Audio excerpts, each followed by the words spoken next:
Hello, নমস্কার, আদাব। সবাই কেমন আছেন? আমার মিনি কিচেনে সবাইকে স্বাগতম। আমাদের বাঙালিদের সবচাইতে পছন্দের খাবার হচ্ছে মাছ আর ভাত। এজন্যই নামকরণ করা হয়েছিল মাছে ভাতে বাঙালি। আমার ছোট্ট রান্নাঘরে আজকে রান্না হচ্ছে ট্যাংরা মাছ দিয়ে আলু দিয়ে ঝোল আর ভাত। এমন অনেকে আছে ট্যাংরা মাছ অনেক পছন্দ করে। আমি নিজেও ট্যাংরা মাছ খুব পছন্দ করি। থালা ভর্তি ভাত আর এমন গরম গরম ট্যাংরা মাছের ঝোল হলে আর কিছুই লাগে না। আমার রান্না হয়ে গেছে, এখন আমি পরিবেশন করব। আমার ভিডিওগুলো আপনাদের কাছে কেমন লাগে অবশ্যই জানাবেন। আমার চ্যানেলে নতুন নতুন আরও ভিডিও পেতে আমার চ্যানেলটি সাবস্ক্রাইব করে সাথেই থাকুন। আপনাদের সুন্দর সুন্দর মন্তব্যই পারে আমার কাজে উৎসাহ বাড়াতে। এখন থেকে রেগুলার চেষ্টা করব আমার এই চ্যানেলে ছোট্ট ছোট্ট এই রান্নার ভিডিওগুলো দেওয়ার জন্য।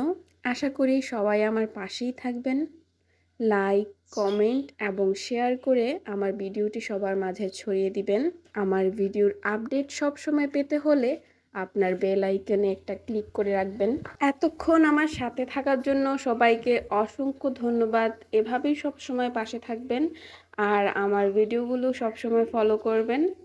আর কমেন্ট করে আমাকে সাজেস্ট করবেন যে আমি পরবর্তী ভিডিওতে কি কি রান্না করব বা কি কি রান্না করলে আপনাদের কাছে ভালো লাগবে। আবারও ধন্যবাদ সবাইকে। টাটা।